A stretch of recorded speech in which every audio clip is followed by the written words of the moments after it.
তো বর্তমানে যারা কিন্তু যুবস্মৃতি প্রকল্পের টাকা পাননি তাদের বর্তমানে লিস্ট কিন্তু প্রকাশ করে দেওয়া হয়েছে। এবার এই লিস্টে যদি আপনার নাম থেকে থাকে সেক্ষেত্রে বর্তমানে যুবস্মৃতি প্রকল্পের টাকা আপনি পাবেন, কিন্তু তার জন্য আপনাকে একটি কাজ আপনাকে করতে হবে। সেই কাজটি করলেই আপনি যুবস্মৃতি প্রকল্পের টাকা কিন্তু আপনার ব্যাঙ্ক অ্যাকাউন্টে পেয়ে যাবেন। তো সেই জন্য এই লিস্ট আপনি কোথা থেকে ডাউনলোড করবেন, অথবা এই লিস্টে আপনার নামটা আছে কিনা কীভাবে চেক করবেন, এবং এই লিস্টে আপনার নাম থেকে থাকলে কোন কাজটি করলে আপনি যুবস্মৃতি প্রকল্পের টাকা আপনার ব্যাঙ্ক অ্যাকাউন্টে পাবেন সেটা কিন্তু জানিয়ে দেবো এই ভিডিওর মাধ্যমে। এবং সঙ্গে কিন্তু এটাও জানিয়ে দেবো যে যুবস্মৃতি প্রকল্পের প্রথম কিস্তির টাকা আপনারা একটা ব্যাংকে পেয়েছেন, কিন্তু সেকেন্ড কিস্তির টাকা অনেকেই কিন্তু পায়নি। তো সেক্ষেত্রে হতে পারে সেকেন্ড কিস্তির যে টাকাটা সেটা আপনার অন্য অ্যাকাউন্টে ঢুকে গেছে। তো সেক্ষেত্রে কীভাবে বুঝবেন যে সেকেন্ড কিস্তির টাকা কোন ব্যাংকে ঢুকেছে, সেটা আপনি অনলাইনে কীভাবে চেক করবেন সেটাও কিন্তু এই ভিডিওতে আপনাদের জানিয়ে দেবো। এবং কোন কাজটি করলে তারপর আপনার টাকা আবার আপনার সঠিক ব্যাংকে ঢুকবে সেটাও কিন্তু এই ভিডিওতে আপনাদের স্টেপ বাই স্টেপ দেখিয়ে দেবো, ঠিক আছে? তো সেই জন্য ভিডিওটা প্রথম থেকে শেষ পর্যন্ত অবশ্যই দেখবেন মনোযোগ সহকারে, এবং আমাদের চ্যানেলে প্রথমবার ভিজিট করে থাকলে আমাদের চ্যানেলটিকে সাবস্ক্রাইব করে রাখুন এবং পাশে থেকে বেল আইকনটিকে অবশ্যই প্রেস করে রাখুন। তো চলুন আজকে ভিডিওটা শুরু করা যাক। তো সর্বপ্রথম জানিয়ে রাখি, এই যে লিস্টটা এটা কিন্তু ব্লক অফিস থেকে প্রোভাইড কিন্তু করে দেওয়া হয়েছে। এবার এই লিস্টটা যদি আপনি ডাউনলোড করতে চান, এটা কিন্তু নদিয়া জেলার লিস্ট, এছাড়াও আরও কিন্তু 3-4টে জেলার লিস্ট কিন্তু বর্তমানে আমার কাছে রয়েছে। এবার যারা কিন্তু সেই লিস্ট ডাউনলোড করতে চান, ভিডিও ডেসক্রিপশানে তার লিঙ্ক আমি প্রোভাইড করে দিয়েছি, সেখান থেকে গিয়ে কিন্তু খুব সহজে আপনি লিস্টটা ডাউনলোড করতে পারবেন। এবার এখানে বহু মানুষের নাম রয়েছে। এবার এই লিস্টটি ডাউনলোড করার পর ওপেন করার পর এবার এখান থেকে সার্চ বাটনে ক্লিক করে আপনার নামটা আছে কিনা অবশ্যই একবার চেক করে নেবেন।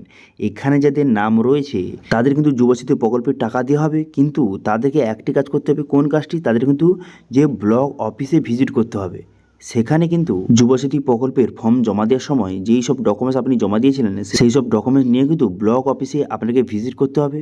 সেটা কখন? সেটা হচ্ছে ভোটের পরে রেজাল্ট বেরোনোর পর সেই সব ডকুমেন্টস নিয়ে কিন্তু আপনাকে যেতে হবে, আপনাকে জানিয়ে দেওয়া হবে, ঠিক আছে? কল করে আপনাকে জানিয়ে দেওয়া হবে, তারপর কিন্তু আপনি সেই সব ডকুমেন্ট নিয়ে কিন্তু যেতে হবে, ঠিক আছে? যদি এই লিস্টে আপনার নাম থেকে থাকে, যদি এই লিস্টে আপনার নামটা থেকে থাকে তবেই কিন্তু আপনাকে ডকুমেন্টস নিয়ে যেতে হবে, তারপর কিন্তু আপনার অ্যাকাউন্টে টাকা কিন্তু ছাড়া হবে, ঠিক আছে? এবং এখানে কিন্তু অবশ্যই চেক করে নেবেন, এখানে কিন্তু আপনার নাম, আপনার মোবাইল নাম্বার, আপনার কিন্তু যে আধার নাম্বার, ব্যাঙ্ক অ্যাকাউন্ট নম্বর, সমস্ত ডিটেলস কিন্তু এখানে দেওয়া রয়েছে, সেগুলো ঠিক আছে কিনা অবশ্যই চেক করে নেবেন। এবং যখন কিন্তু ব্লক অফিস থেকে কল করা হবে তখন কিন্তু ডকুমেন্টস নিয়ে কিন্তু আপনাকে সেখানে যেতে হবে, তারপরে কিন্তু আপনাকে যে যুবস্মৃতি প্রকল্পের টাকা কিন্তু খুব শীঘ্রই আপনার অ্যাকাউন্টে পাঠিয়ে দেওয়া হবে, ঠিক আছে? আচ্ছা, এরপরে আপনি জানিয়ে দিই যে যুবস্মৃতি প্রকল্পের টাকা প্রথম কিস্তির টাকা আপনারা যেই ব্যাংকটা জমা দিয়েছিলেন, যুবস্মৃতি ফর্মের সঙ্গে যেই ব্যাংকটা জমা দিয়েছিলেন সেই ব্যাংকে ঢুকেছে, কিন্তু সেকেন্ড কিস্তির টাকা সেই ব্যাংকে কিন্তু আসেনি। তো সেক্ষেত্রে হতে পারে সেকেন্ড কিস্তির টাকা আপনার অন্য ব্যাংকে ঢুকে গেছে। সেটা আপনি কীভাবে চেক করবেন এবং সেটা আপনি ঠিক কীভাবে করবেন এবার আপনাকে দেখে দিই। দেখুন, সর্বপ্রথম কিন্তু আপনি কী করবেন, এনপিসির যে অফিসিয়াল ওয়েবসাইট এখানে চলে আসবেন। এখানে চলে আসার পর কাস্টমার অপশানে ক্লিক করে এখানে ভারত আধার সিডিং এই অপশানে ক্লিক করবেন।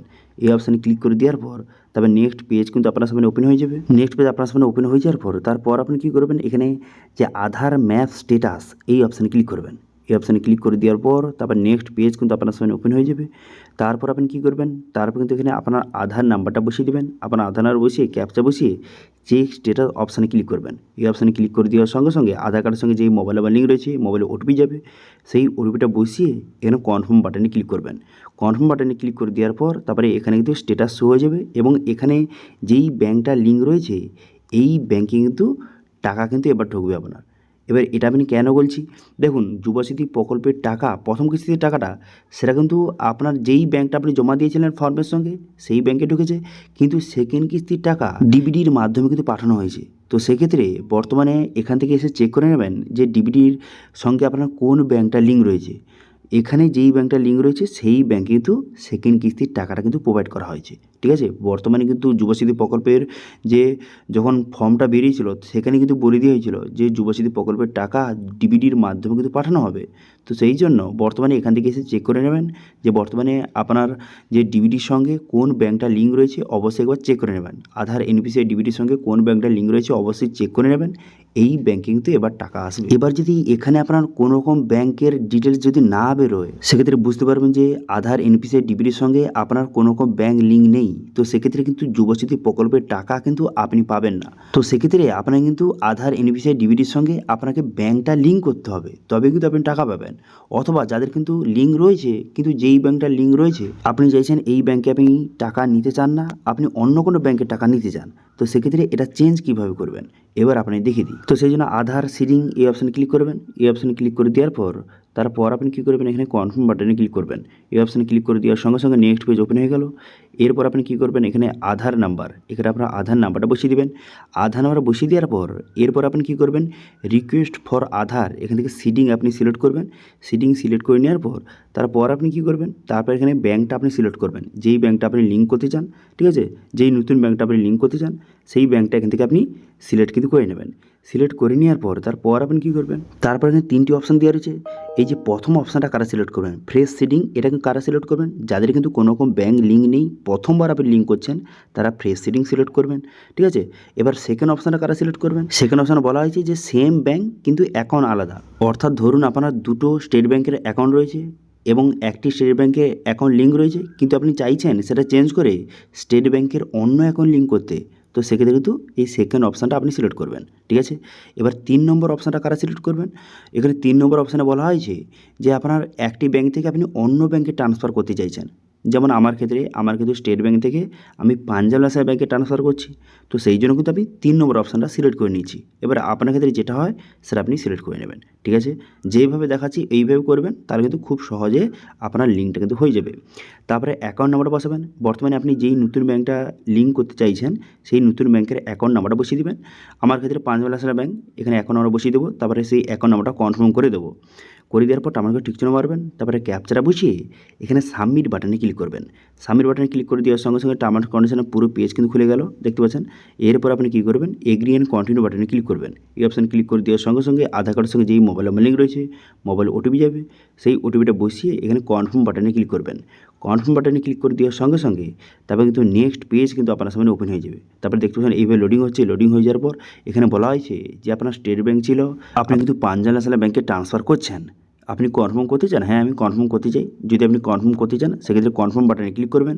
এই অপশানে ক্লিক করে দেওয়ার সঙ্গে সঙ্গে আপনার অ্যাপ্লিকেশানটা সাকসেসফুলি সাবমিট হয়ে যাবে এবং স্ট্যাটাস সাকসেস দেখাবে। তারপর মোটামুটি 5 থেকে 10 মিনিট পর এরপর আপনি কী করবেন, আধার ম্যাপ স্ট্যাটাস এই অপশানে ক্লিক করে তারপরে আধার নাম্বার বসিয়ে ক্যাপচা বসিয়ে চেক স্ট্যাটাস অপশানে ক্লিক করবেন। এই অপশানে ক্লিক করে দেওয়ার পর আধার কার্ডের সঙ্গে যেই মোবাইল নাম্বার লিঙ্ক রয়েছে, মোবাইলে ওটিপি যাবে, সেই ওটিপিটা বসিয়ে কনফার্ম বাটনে ক্লিক করবেন। এখানে দেখবেন যে আপনার কিন্তু ব্যাংকটা চেঞ্জ হয়ে গেছে, ঠিক আছে। প্রথমে স্টেট ব্যাংক লিঙ্ক ছিল, এখন দেখতে পাচ্ছেন যে পাঞ্জাব ন্যাশনাল ব্যাংক কিন্তু হয়ে গেছে। তো এইভাবে বর্তমানে কিন্তু আপনি খুব সহজে যে আপনার আধার এনপিসিআই ডিবিটির সঙ্গে আপনি ব্যাংকটা কিন্তু অবশ্যই লিঙ্ক করে নেবেন, অথবা যারা চেঞ্জ করতে চাইছেন এই প্রসেসের মাধ্যমে আপনি চেঞ্জটা করে নেবেন, ঠিক আছে। আশা করি বুঝতে পেরেছেন বর্তমানে কিন্তু যে যুবশক্তি প্রকল্পের যারা যারা টাকা পাননি তাদের লিস্ট কিন্তু ইতিমধ্যে প্রকাশ করে দেওয়া হয়েছে। সেই লিস্ট ডাউনলোড করার জন্য ভিডিও ডেসক্রিপশন লিঙ্ক প্রোভাইড করে দিয়েছি, সেখানে গিয়ে আপনি লিস্টটা ডাউনলোড করে নেবেন আপনার জেলার। তো আমি চেষ্টা করব সমস্ত জেলার লিস্ট কিন্তু এক জায়গায় প্রোভাইড করে দিতে। তো সেক্ষেত্রে আপনি যদি ক্লিক করে আপনি সমস্ত জেলার লিস্ট কিন্তু আপনি ডাউনলোড কিন্তু করে নিতে পারবেন। এবং যাদের কিন্তু লিস্টে নাম রয়েছে তাদের কী করতে হবে সমস্ত কিছু আপনাদের জানিয়ে দিলাম এই ভিডিওর মাধ্যমে, ঠিক আছে। তো এই ছিল আজকে আপডেট। ভিডিও ভালো থাকলে ভিডিওকে লাইক করবেন এবং ভিডিও কিন্তু বন্ধুর সঙ্গে শেয়ার করে দেবেন। এবং আমাদের চ্যানেলে প্রথমবার ভিজিট করে থাকলে আমাদের চ্যানেলটিকে সাবস্ক্রাইব করে রাখুন এবং পাশে থেকে বেল আইকনটিকে অবশ্যই প্রেস করে রাখুন। আজকে ভিডিওটা এই পর্যন্ত দেখা হচ্ছে নেক্সট ভিডিওতে। Thank you.